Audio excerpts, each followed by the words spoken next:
ঘৰতে এয়া হাঁহ পোৱালি কেইটামান ওলাইছে যোৱাকালি কেইটামান ওলাইছে আৰু 5 তাৰিখে কেইটামান ওলাইছে টোটেল 12টা আছে 5 তাৰিখৰ পৰা মই আপোনালোকক এই হাঁহ পোৱালিটো কিমান ডাঙৰ হৈছে দেখুৱাই থাকিম মাজে মাজে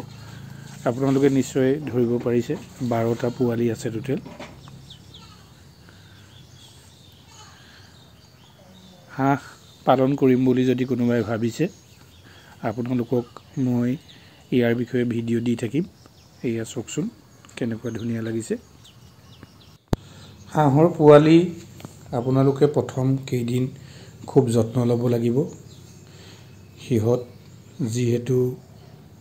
প্ৰথম এই পৃথিৱীলৈ আহিছে গতিকে হিহতক বহুতো যত্ন ল'বলগীয়া হয় পোৱালি কিটাক কেতিয়াও আমি পানীত দিব নালাগে পানী লবলৈ দিব নালাগে খাবলৈ এটা বা পাত্ৰত অকনমান পানী দিব লাগে বেছিকে দিলেও হিহতি খচি পেলায় এই আপোনালোকক দেখুৱাইছো মই এটা বাম পাত্ৰ মুখনি এখনত অকনমান পানী দি থৈছো হিহতি খাই আছে আৰু প্ৰথমতে মই এয়া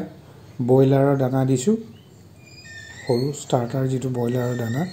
সেই দানা হিহতক খাবলৈ দিছো অকনমানি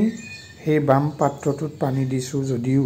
হিহতে পানী বিলাক খচি এই আপোনালোকে দেখিছে গাটো জোকাৰি আছে যিহেতু এই পোৱালি 12টা যথেষ্ট টনকিয়াল ঘৰতে উলিওৱা পোৱালি আজি দুদিন হৈছে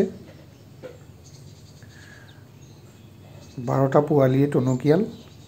আপোনালোকক ইয়া দেখুৱাইছো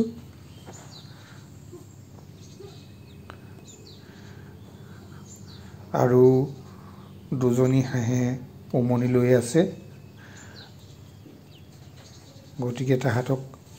এই পোৱালি কিটাক মাকহঁতৰ ওচৰৰ পৰা লৈ আহি এনেদৰে ৰাখিছো আপোনালোকক হবিয়েক মই দেখুৱাই থাকিম কিমান ডাঙৰ হৈছে যেহেতু 5 তাৰিখে ওলালে 10টা আৰু 5 দিনাখন 6 তাৰিখে দুটাটো সৰ্বমুঠ 12টা পোৱালি ওলালে প্ৰথম বেষ্টত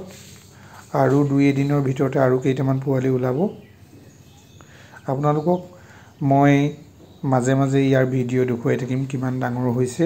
আৰু কেনেদৰে মই প্ৰতিপালন কৰি আছো আপোনালোকক হবিয়েক দেখুৱাই থাকিম আজিলৈ এই ভিডিওটো মই ইমানতে সমাপ্ত কৰিছো